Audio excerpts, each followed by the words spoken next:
I'm catfishing America.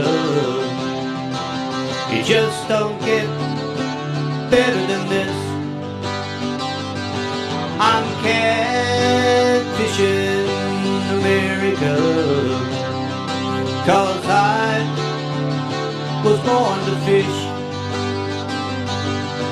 The Tennessee River, the Mississippi mud, there's no other place that I wish I was. Ohio River, Big Wig Lake, the rest of the world's gonna have to wait while I'm catfishing America.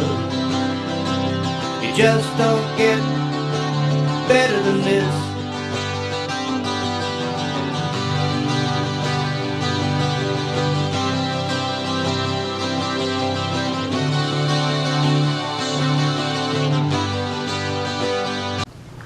This time on Catfishing America, we're headed to the great state of Illinois, the land of Lincoln, to none other than Dixon, the hometown of President Ronald Reagan. And coincidentally, one of the best rivers in the country for flathead channels, and walleye for that matter, is the Rock. And we're going to be heading out with the man on the Rock, Captain Matt Catman Jones. And you know, over the years, Matt has really broken down this river. There's so many pools, I mean, deep water, shallow water, all these different scenarios. Matt has really broken it down over the years, had almost 300 guide trips alone. And that's not always pre-fishing, and it's just fun fishing. So I'm looking forward to it. I know Jason Kittner, my tournament partner, is going to be looking forward to it. So we're going to get out here in the water, and I'm going to have Jason talk with Matt and kind of tell you the type of strategies we're going to be using here on the Rock. Hello everybody, this is Cat Matt, and I am on the Rock this week, and I'm with Don Sweet, Catfishing America, catchy little tune. All I want to talk to you about is what you need if you're going to go out here chasing flatheads when it comes to your bait.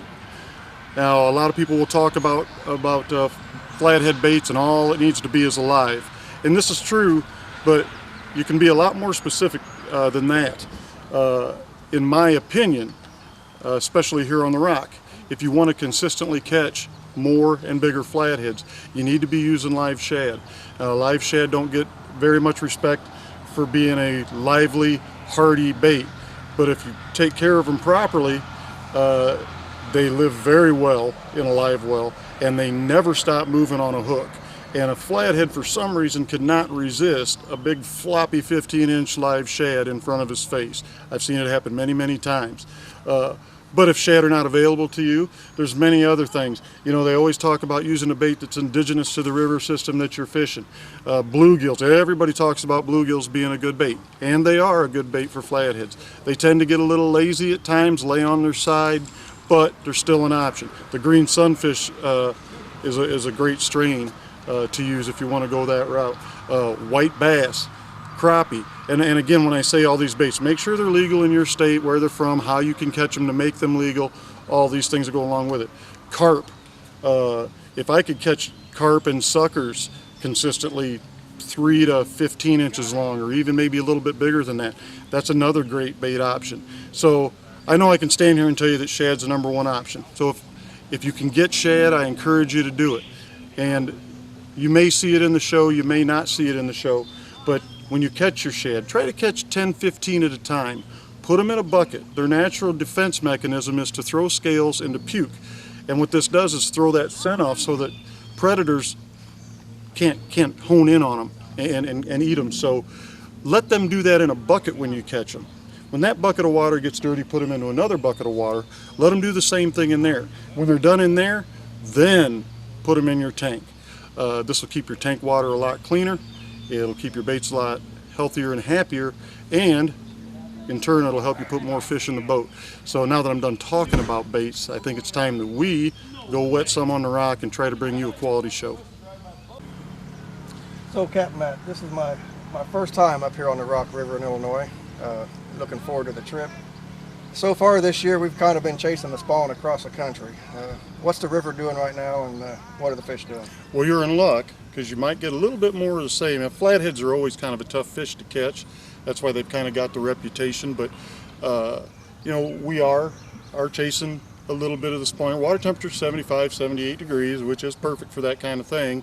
You know, water here is has gotten low pretty quick, and you know, actually it's kind of nice to start the whole deal off with the excuses, because usually you make them afterwards. But in typical flathead fashion, what you do all the time, regardless of what the situation is, you fish hard. Absolutely. So, right, so we're going to hit a little bit of everything today. We're going to fish shallow and deep. We're going to hit your classic root ball scenarios with a root ball in the water. We're going to put baits on both sides of the root ball, try to basically hit a flathead in the head, so to speak, and get him to bite. We're going to fish deep drop-offs with some rock in it, which rock can be really good, saying the fish are spawning. Rocks are really good. Flatheads really like to get up under the rocks to spawn. They can defend their nests very easily. And we've got a wing dam here in the rock that we're going to do a little fishing on, and a little exposed cover and a little submerged cover. We're going to mix it all up today, because that's all you can do, you know, when they're spawning. Sure. If that's what you suspect they're doing. And the jury's still out on that, but I expect it to be a tough bite, but I expect it will make something work. Outstanding.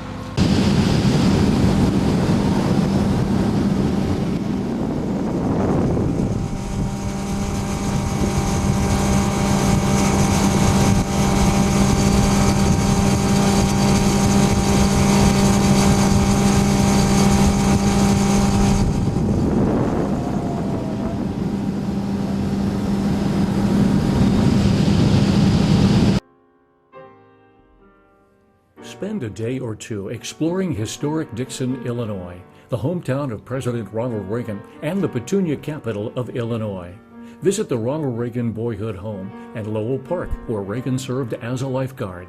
Nearby is the John Deere Home and Historic Site and Timber Creek Golf Course, where young Reagan caddied for Charles Walgreen. Enjoy a culinary treat at upscale dining restaurants while visiting the Fine Arts Center downtown.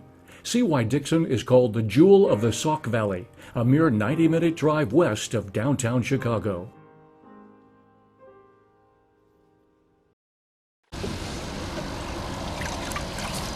Matt, now I've seen some pretty looking bait tanks and live wells, but that is something else.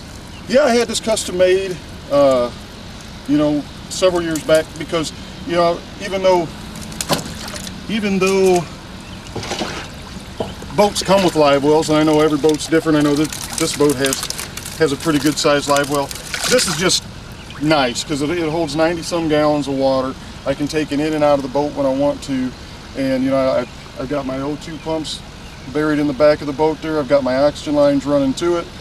I treat it with, you know, shad alive or keep alive, whatever I want to, and I can keep hundreds of baits literally alive in this thing for days. Wow.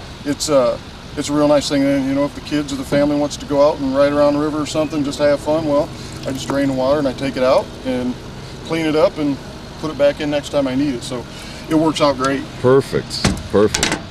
Yes, sir. Now, let's see if we can catch this flathead.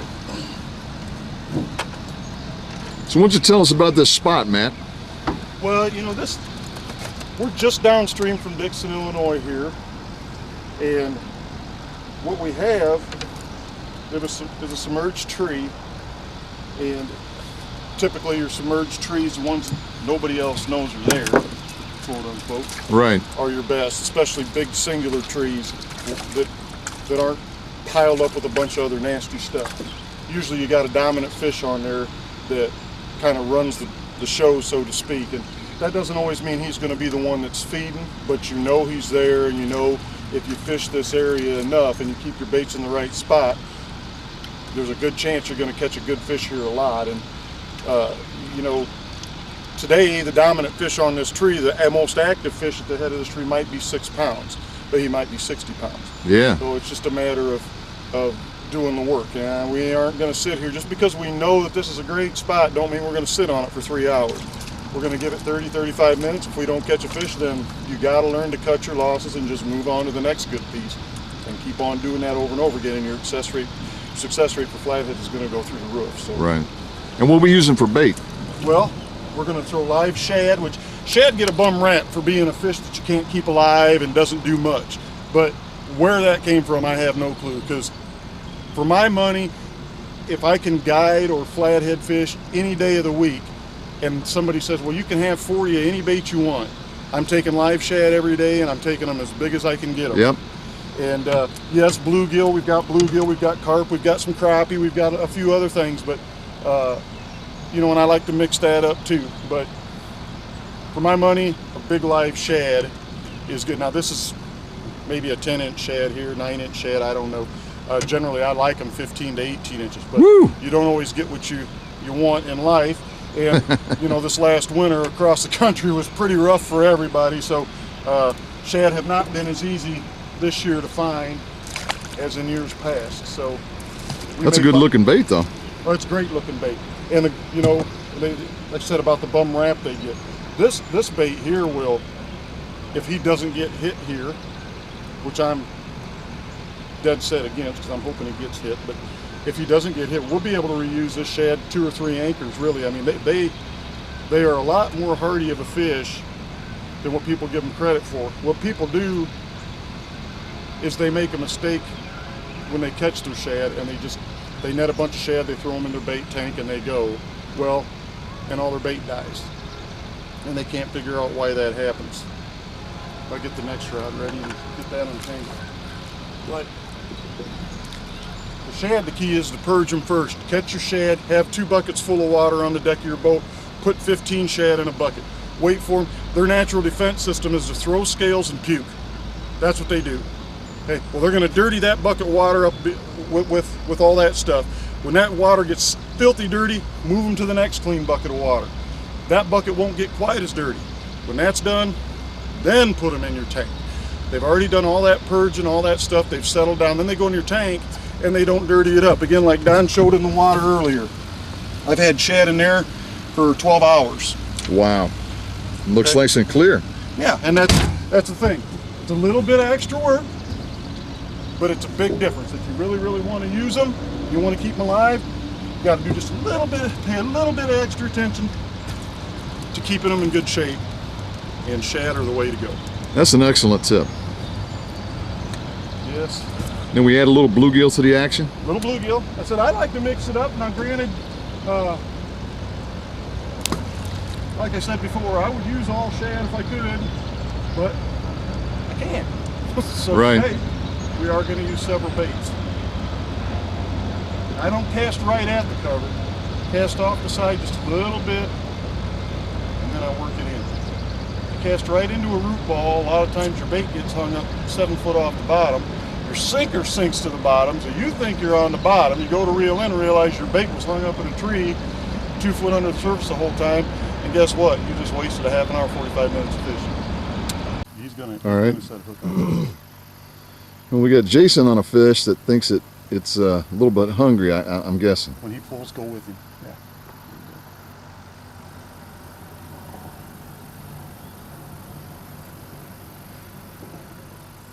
It sucked in the bait and it went down a little bit.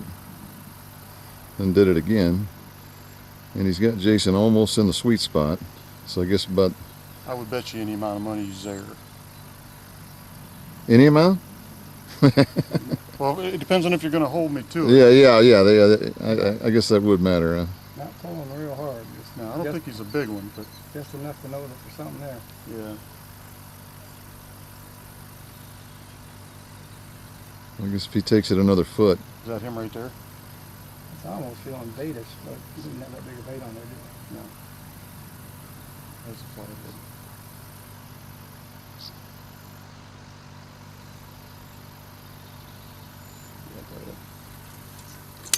Got him? Got you wrapped up? Yep, he just come out. Nice. All right. Oh, look at the size of that one. Oh, Bruiser. But this is my first Rock River flathead. First Rock River flathead. all right. The first Rock River I was flathead. scared to stick my hand in his mouth. Well, no wonder they get so Now you've big. caught an Illinois flathead Caught an anyway. Illinois flathead. This isn't the model Illinois flathead, but you can tell when they put on about 30 pounds, the flathead here are just short, stocky, stout fish. And He ate a huge bait, though. I mean, relative. well, I mean, right? you see his tail sticking there. You know, I mean, Wow. he's a pretty good bait for a size. You know, a lot of guys will say, if you use too big a bait, you start eliminating fish, and that's the furthest thing from the truth. A fish like this can swallow a 10-inch, if he wants it. He'd swallow a 10-inch bait. Heck, he's only, what, 20 inches, 21 inches? Yeah. He'd swallow a 10-inch bait, no problem, if he really gets down to it. Wow. Yes, sir. Well, we're going to have to get that hook out there, try not to hurt the little guy. Good hook set, Jace. It's been a while since I reared back on one. There we go. Well, hopefully we can get you rearing back on something a little bit bigger. For sure. One. All right, here goes my first Illinois Rock River flathead back into the drink to grow up. And the size bait that one hit, that's amazing. No wonder these things get so doggone big. Off he goes. Nice. That felt good. Outstanding.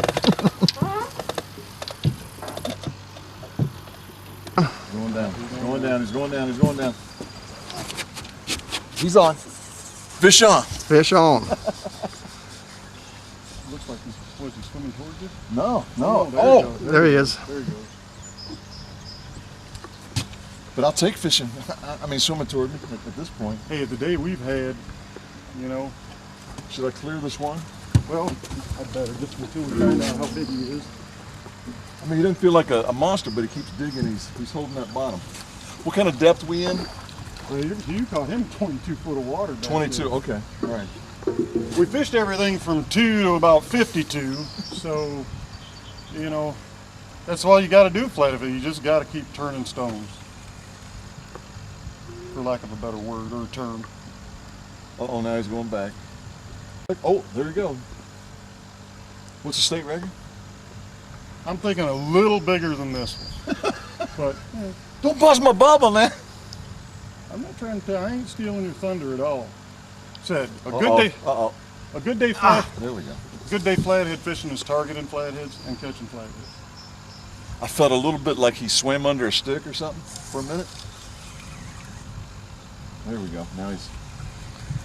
Now he has decided to come check out this weird force that's somehow making him do something he don't want to do.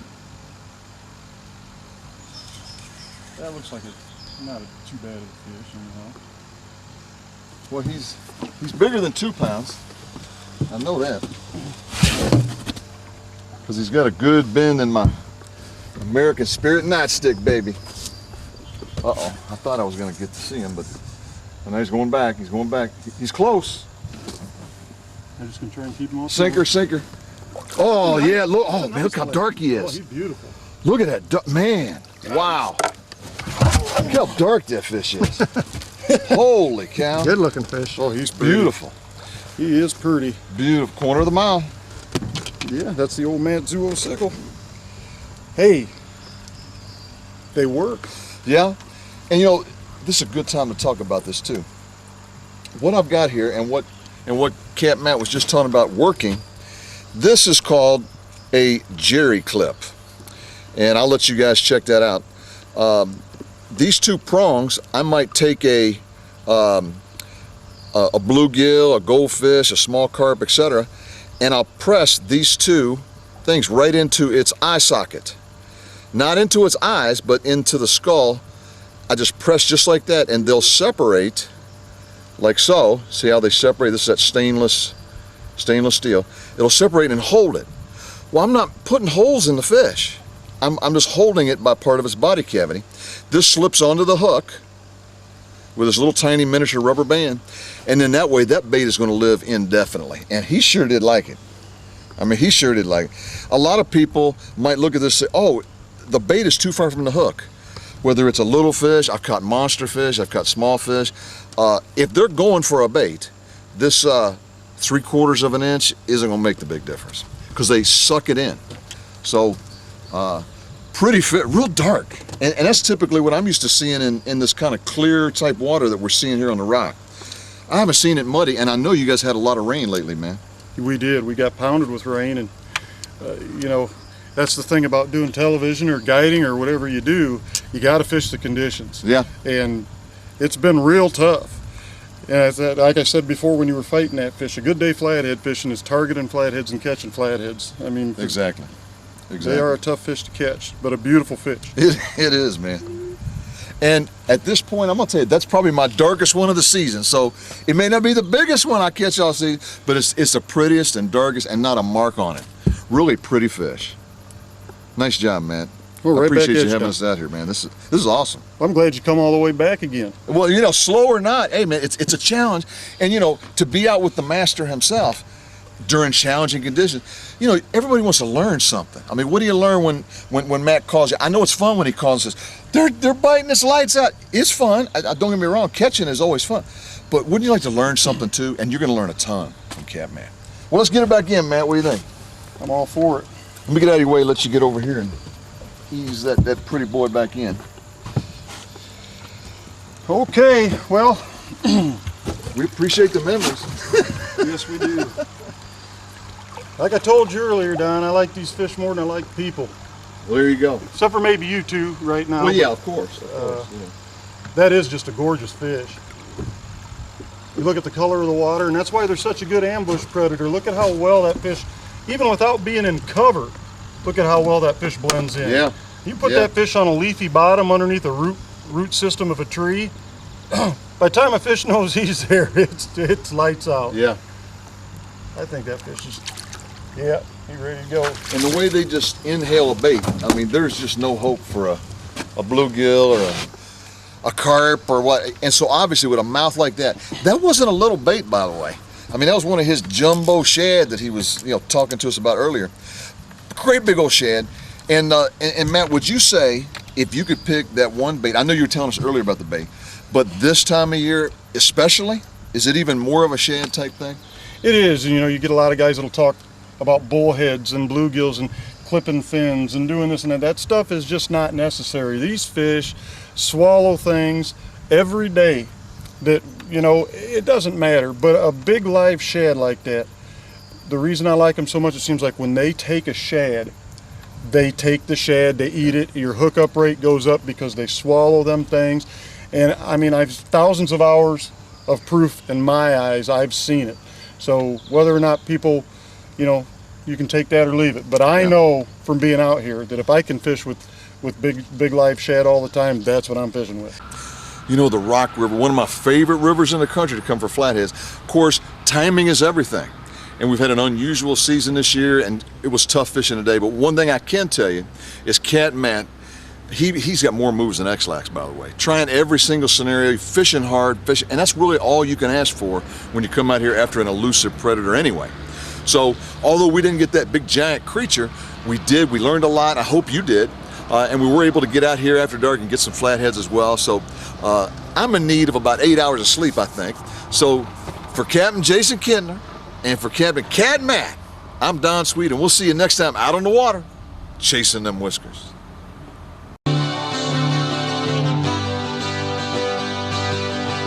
Tennessee River, the Mississippi mud. There's no other place that I wish I was. Ohio River or Barkley Lake. The rest of the world's gonna have to wait while I'm catfishing America. It just don't get better than this. I'm catfishing America. Cause I was born to fish. I'm catfishing America. You just don't get better than this. I'm catfishing America. You just don't get better than this.